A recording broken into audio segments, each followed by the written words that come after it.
आइए कहानी एक्सप्रेस के साथ एक सफर पर, जहां हर स्टेशन पर मिलेगा आपको एक ऐसा अनुभव जो आपके दिल को छू जाएगा। आपके लिए है यह सफर। आप तैयार हैं? तो चलिए, यह सफर शुरू होती है।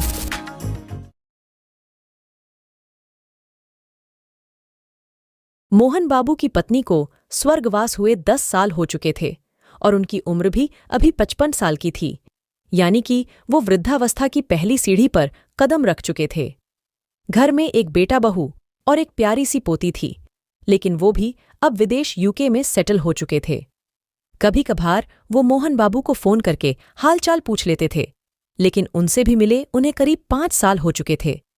उनका बेटा राम सिर्फ नाम से ही राम था, लेकिन वो खुद को एक आदर्श बेटा समझता था, क्योंकि वो हर महीने की पहली तारीख को अपने पिता को 30,000 की एक रकम भेज दिया करता था और घर के बाकी के सारे बिल्स वगैरह वो यूके से ही मैनेज कर लेता था। लेकिन जब कभी मोहन बाबू उसे इंडिया मिलने आने को कहते तो उसका एक ही रटा रटाया जवाब होता, पापा, आपको पैसे तो भेज ही देता हूं और फोन पे महीने में एक आध बार बात हो जाती है, फिर आप ये बार बार इंडिया आने को क्यों कहते हो? ये मुझे समझ में नहीं आता। वैसे मैं कोशिश करूंगा कि अगले साल आपसे मिलने आ पाऊं। यही जवाब मोहन बाबू हर महीने सुनते आए हैं। इसी वजह से अब उन्होंने अपने बेटे से मिलने की उम्मीद लगाना छोड़ दिया था।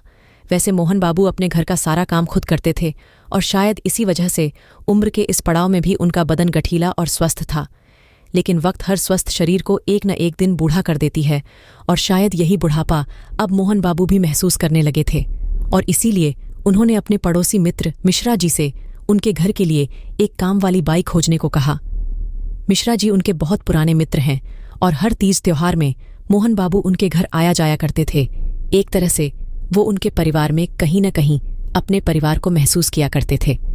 मिश्रा जी भी उन्हें अपने बड़े भाई के जैसा ही सम्मान देते थे और इसी वजह से उन्होंने आनन फानन में एक काम वाली को उनके घर भेज दिया और साथ ही साथ उन्होंने मोहन बाबू को भी ये समझा दिया कि काम वाली को रखने से पहले अच्छे से जांच पड़ताल के बाद ही रखिएगा। अगले दिन ही एक लड़की मोहन बाबू के घर पधारी, लेकिन ये क्या, ये तो एक छोटी सी 14-15 साल की बच्ची थी। मोहन बाबू को मिश्रा जी के इस रवैये से काफी बुरा महसूस हुआ। उन्होंने उसी वक्त मिश्रा जी को कॉल करके खरी खोटी सुनाने लगे, लेकिन जब मिश्रा जी ने पूरी बात बताई तो उन्हें अपनी जल्दबाजी भरे फैसले पर अफसोस हुआ।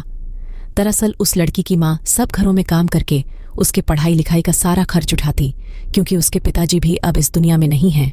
लेकिन कुछ दिनों से उसकी बीमारी की वजह से वो लड़की खुद अपनी माँ की जगह आकर काम करने को राजी हुई थी। मोहन बाबू को उस लड़की में अपनी पोती की झलक दिखाई देने लगी थी। मोहन बाबू ने उस लड़की के सर पर हाथ फेरते हुए कहा, सुनो, तुम्हें मेरे यहाँ काम करने की कोई जरूरत नहीं है। तुम ये पैसे रखो और अपनी पढ़ाई और अपनी माँ का ध्यान रखना, और पैसे की जरूरत हो तो बता देना, हिचकिचाना मत। उस लड़की का सर उनके लिए आदर से झुक गया और वो उनके पैर छूकर भाव विभोर हो उठी और फिर उन पैसों को लेकर कमरे से निकल गई। उसके कमरे से निकलते ही मोहन बाबू को याद आया कि उन्होंने तो उसका नाम तो पूछा ही नहीं। अगले ही दिन मिश्रा जी ने एक और काम वाली को मोहन बाबू के घर भेज दिया। मोहन बाबू उस समय अपने लिए चाय बना रहे थे कि तभी डोरबेल बज उठी। उन्होंने चाय को अपने लिए एक कप में लेकर घर का दरवाज़ा खोला और सामने का नज़ारा देख उनकी आंखों की पुतलियां बड़ी हो गईं और दिल भी किसी नवयुवक की तरह धड़कने लगा था। घर का दरवाज़ा खोलते ही मोहन बाबू को एक 45-40 साल की एक औरत दिखाई पड़ती है। तीखे नैन नक्श, भरा भूरा जिस्म, सांवला बेदाग चेहरा और होंठ के पास एक डिम्पल। एक नज़र में कहे तो वो उन्हें काम वाली कम और किसी फिल्म की हीरोइन ज्यादा लग रही थी। मोहन बाबू वैसे तो शरीफ आदमी है, लेकिन आज उनके अंदर का भी सोया हुआ मर्द जाग उठा था। वो एकटक उस औरत को निहारते ही रहे, तभी उस औरत के टपोरी आवाज से उनका ध्यान भंग हुआ। वो औरत बोली, साहब, मेरा नाम वैजंती है। मुझको मिश्रा जी ने भेजा है आपके घर काम करने के लिए। मेरे को महीने का 8,000 चाहिए और रविवार को छुट्टी। ये सब मंजूर हो तो बोलो, तो मैं आज से ही काम पे लग जाएगी। मोहन बाबू उसकी सारी शर्तें सुनने के बाद मुस्कुराते हुए बोले, मुझे मंजूर है वैजंती जी। इसे आप तो मेरे को जी बोल दिए। आज तक मेरे को किसी साहब ने इतनी इज्जत नहीं दी। इतना कहकर वो मुस्कुराकर घर में किचन की तरफ चल पड़ी। मोहन बाबू अपनी पत्नी के देहांत के बाद पहली बार किसी दूसरी स्त्री में इतनी रुचि ले रहे थे। उस दिन के बाद से तो मोहन बाबू पर भी जवान होने का जुनून चढ़ गया था। बालों पर हिजाब लगाना, सुबह शाम वार्जिस और तो और हफ्ते में 2 बार पार्लर में जाकर अपनी डेटिंग पेंटिंग करना भी शुरू कर दिया था। वैजंती के आने से उसके जाने तक वो घर से बाहर नहीं निकलते थे, बस घर के हर एक कोने से उसे चोरी चुपके देखा करते थे। लेकिन जब भी वो उससे कुछ कहने की कोशिश करते तो उन्हें अपनी उम्र का लिहाज याद आ जाता था। एक दिन वो सुबह की अपनी वर्जिश करके घर लौटे तो देखा कि वैजंती उनके कपबोर्ड के पास खड़ी होकर उनके कपबोर्ड में एकटक झांक रही थी।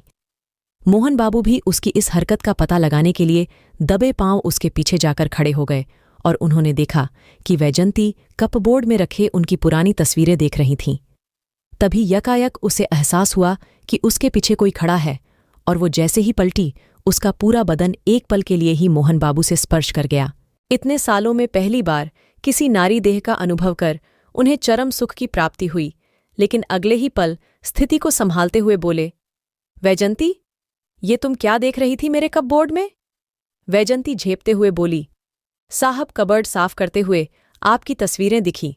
लगता है पहले आप सेना में थे, तस्वीरों में तो आप किसी फिल्म के हीरो लग रहे हो। अपनी इतनी तारीफ सुनकर मोहन बाबू के गाल शर्म से लाल हो गए। वह शर्माते हुए बोले, हाँ, मैं जवानी के दिनों में काफी कसरत किया करता था और यही वजह है कि मैं आज भी चुस्त और तंदुरुस्त हूं। वैजंती जिज्ञासावश बोली, साहब, मुझे सेना में काम करने वाले लोग बहुत पसंद हैं। जब भी उनकी वर्दी देखती हूं मुझे एक बहुत ही अच्छी सी खुशी महसूस होती है। अगर आप बुरा ना माने तो क्या आप मुझे अपनी सेना के दिनों की कुछ कहानियां सुनाएंगे बाबू?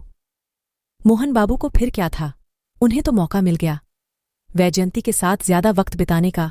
वह अपनी खुशी दबाते हुए बोले, मैं फ्रेश होकर आता हूं और तुम चाय बनाकर रेडी रखो।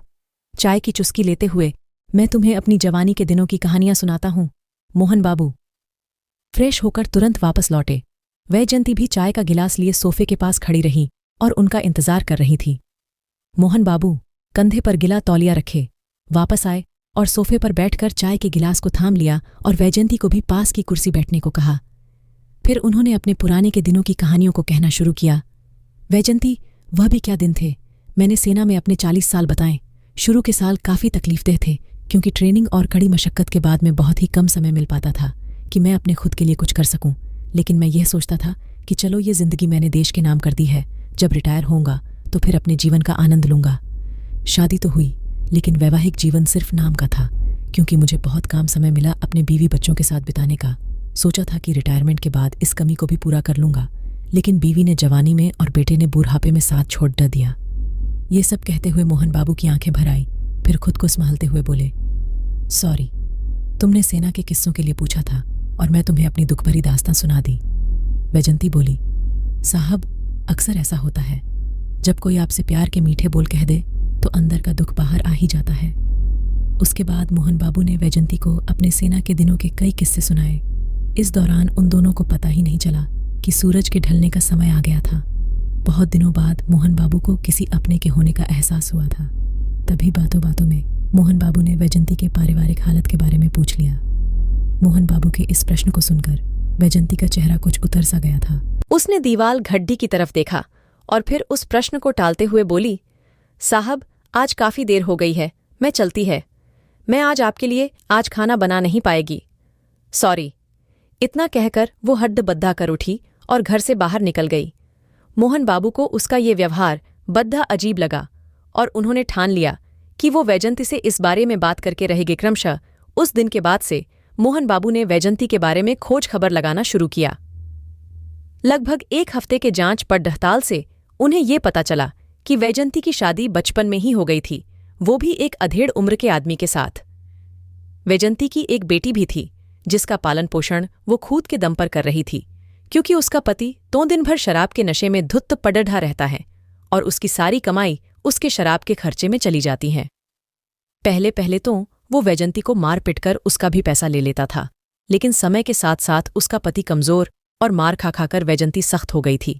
अब तो वो भी पति की बदतमीजियों पर उसे 2-4 लगा देती थी। उधर मोहन बाबू इसलिए संकोच में थे कि आखिर अपनी दिल की बात कैसे कहे वैजयंती से, क्योंकि एक तो वो उम्रदराज हैं और वो शादीशुदा। लेकिन एक दिन जब वैजयंती उनके घर काम करने आई तो साथ में अपनी बेटी को भी ले आई, क्योंकि रविवार का दिन था और उसकी देखरेख करने के लिए कोई भी नहीं था। उस लड़की को देख मोहन बाबू को ये पहचानते देर नहीं लगी कि ये तो वही लड़की थी जो उस दिन आई थी। उस दिन उसका नाम पूछना भूल गए थे तो आज पूछ लिया। लड़की ने जवाब दिया कि उसका नाम पूजा है। मोहन बाबू उसे टीवी का रिमोट देकर और उस पर कार्टून चैनल लगा दिया। वैजंती उनका अपनी बेटी के प्रति ये व्यवहार देख काफी खुश हुई और इसी खुशी ने उसने सबके लिए बेसन के पकौड़े और चाय बनाई। तीनों एक साथ टीवी और पकौड़ों का मजा ले रहे थे। इसी बीच मोहन बाबू उठ के अपने बेडरूम में चले गए और वहां जाकर वैजंती को आवाज लगाई। जैसे ही वैजंती कमरे में आई, मोहन बाबू ने कमरा बंद कर लिया। ये देख वैजंती घबरा गई। वो डरते हुए बोली, ये आप क्या कर रहे हो साहब जी? मोहन बाबू वैसे तो अच्छे आदमी थे, लेकिन उस वक्त उन पर वासना हावी हो चुकी थी और वो उस वक्त सही गलत सब भूल चुके थे। बरसों से नारी सुख से वंचित रहने के बाद भी उन्होंने कभी भी अपने काम वासना को खुद पर हावी नहीं होने दिया, लेकिन आज उनका सब्र का बांध टूट गया था। उन्होंने वैजंती के दोनों बाहों को अपने मजबूत हाथों से जकड़ा लिया था। उधर वैजंती भी उनकी उस हरकत पर चिल्लाने लगी थी कि दरवाजे के दूसरी तरफ से पूजा की आवाज आई। माँ, क्या हुआ? उस छोटी सी बच्ची की आवाज सुनकर मोहन बाबू को अचानक ये एहसास हुआ कि वो अभी क्या करने जा रहे थे। उधर पूजा डर के मारे जोर जोर से दरवाजा पीट रही थी और रो रही थी। मोहन बाबू की वैजंती पर पकड़ डीएच ढीली होने लगी और वो अब वैजंती से नजर चुरा रहे थे। उनकी पकड़ डीएच ढीली होते ही वैजंती ने झट से दरवाजा खोल दिया और पूजा को अपनी बाहों में लेकर सिसकने लगी। पूजा को अभी तक ये समझ नहीं आ रहा था कि आखिर उसकी माँ क्यों रो रही थी। तभी घर की डोरबेल बज उठी। मोहन बाबू ने भी उस डोरबेल की आवाज सुनी और अब उन्हें ये डर सताने लगा कि कहीं वैजंती इस घटना का जिक्र किसी से कर देगी तो इतने बरसों की बनाई इज्जत मिट्टी में मिल जाएगी। और यही सोचकर वो उसे अपनी गलती की माफी मांगने उसके पास पहुंचे। लेकिन तब तक वैजंती दरवाजा खोल चुकी थी और दरवाजा खुलते ही मोहन बाबू ने देखा कि घर में उनका बेटा राम प्रवेश कर रहा है। इतने सालों से उससे मिलने की जो इच्छा थी, आज वो डर में तब्दील हो गई थी। उनका दिल जोर जोर से धड़क रहा था। हिन भावना से उनका सर जमीन में धंसा जा रहा था। राम ने जब वैजंती को देखा और उसके हाव भाव को देखा तो एक पल के लिए उसे कुछ शक हुआ। उसने वैजंती से पूछा कि वो कौन है और रो क्यों रही है। मोहन बाबू डर के मारे राम की बात काटते हुए बोले, अरे इतनी साल बाद आए हो, पहले गले तो लग जाओ बेटा। और इतना कहकर उन्होंने राम को गले से लगा लिया और उसको गले लगाते ही उनके आंसू निकल पड़े। लेकिन ये आंसू बेटे के मिलने की खुशी में निकले थे या पश्चाताप में, ये कहना मुश्किल था। तभी वैजंती बोली, मेरा नाम वैजंती है बाबू। अभी हाल ही में बाबू ने मुझे यहाँ पर काम पे रखा है और मैं रो नहीं रही थी, बल्कि ये तो प्यास काट रही थी। उसी वजह से आंखों से आंसू निकल पड़े थे। उधर पूजा कुछ कहने जा रही थी कि वैजंती उसे डांट कर चुप करा दिया और फिर उसे लेकर घर से बाहर जाते हुए बोली, साहब आज मुझे थोड़ा काम है, मैं कल आऊंगी। इतना कहकर वो घर से निकल गई। मोहन बाबू उसे जाते वक्त देख रो पड़े और एक बार फिर से अपने बेटे को गले से लगा लिया। उनके मन से डर का बोझ तो हट गया था, लेकिन ग्लानि कम नहीं हुई थी। उस दिन दोनों बाप बेटे काफी देर तक बातचीत की। मोहन बाबू बेटे में इतने खो गए कि उस पूरे दिन उन्हें वैजंती का ख्याल नहीं आया। इसके बाद अगले कुछ दिनों तक वैजंती काम पे नहीं आई। मोहन बाबू को लगा कि अब वो काम फिर नहीं आएगी। कुछ और दिन बीते, राम वापस यूके चला गया और मोहन बाबू एक बार फिर से अकेले डीएच चुके थे। लेकिन उस घटना के बाद से उन्होंने ठान लिया था कि वो कोई काम वाली बाई नहीं रखेंगे और उन्होंने अपने दोस्त से कहा कि वो किसी लड़ डचके को देखे जो घर का काम वाम कर दे। उस घटना को बीते अब 1 साल हो चुके थे। एक दिन वो अपने सुबह सुबह टहलने के लिए सड़क पर चल रहे थे कि उन्होंने देखा कि सामने से एक एम्बुलेंस जोर से आवाज करते हुए सरपट दौड़ रही थी और अनायास ही उनकी नजर एम्बुलेंस में बैठी वैजंती पर पड़ी डढ़ी। और उस एक पल के दृश्य में भी उन्होंने वैजंती को पहचान लिया। उन्होंने झट से पास खाड़ी डीडीढे एक ऑटो वाले से उस एम्बुलेंस का पीछा करने को कहा और कुछ ही क्षणों में वो नीलावती अस्पताल पहुंच गए। वो बेतहाशा एक कमरे से दूसरे कमरे में वैजंती को खोज रहे थे कि तभी उन्हें वैजंती दिखाई पड़ी, जो किसी डॉक्टर से बात कर रही थी और डॉक्टर कह रहा था कि उसकी बेटी की एक किडनी फेल हो चुकी और दूसरी किडनी के लिए लाखों रुपये लगेंगे। इतना सुनना था कि वो उन दोनों के बीच में आकर बोले कि आप मेरी किडनी ले लीजिए। अचानक से मोहन बाबू को देख वैजंती पहले तो चौंकी, फिर मोहन बाबू से लिपटकर रोने लगी। मोहन बाबू ने उसे हिम्मत से काम लेने को कहा और फिर वो अपने बाकी के टेस्ट के लिए डॉक्टर के साथ चल दिए। उन्हें जाते देख वैजंती मन ही मन सोच रही थी कि जिसे वो ठरकी बुढ़ा समझ रही थी, उसने ही उसकी बेटी को आज नया जीवन देने के लिए अपनी एक किडनी दे रही है। अक्सर हम लोगों को उनकी परिस्थितियों के ऊपर उनका आंकलन करते हैं, लेकिन हकीकत ये है कि परिस्थिति तो बदल जाती है, लेकिन लोगों का नज़रिया आपकी परिस्थितियां नहीं देखती हैं। वो देखती हैं कि आप उस एक क्षण में सही हो या गलत, और उसी से वो आपका चरित्र का आंकलन करते हैं। पूरी वीडियो देखने के लिए आपका बहुत बहुत धन्यवाद। अगर आपको हमारी कहानियां पसंद आ रही हैं तो वीडियो को लाइक करें और हमें आपकी मदद की बहुत ज़रूरत है। हमारे चैनल में सब्सक्राइबर बहुत कम है, तो हमारे साथ जुड़िए, हमारे चैनल को सब्सक्राइब करिए। इससे हमें और भी अच्छे अच्छे कहानियां बनाने के लिए मोटिवेशन मिलेगी और आप और बेहतरीन कहानी सुन पाएंगे। आप और भी बेहतरीन शानदार कहानियां सुनना चाहते हैं तो हमारे चैनल कहानी एक्सप्रेस को सब्सक्राइब करना ना भूलें। धन्यवाद।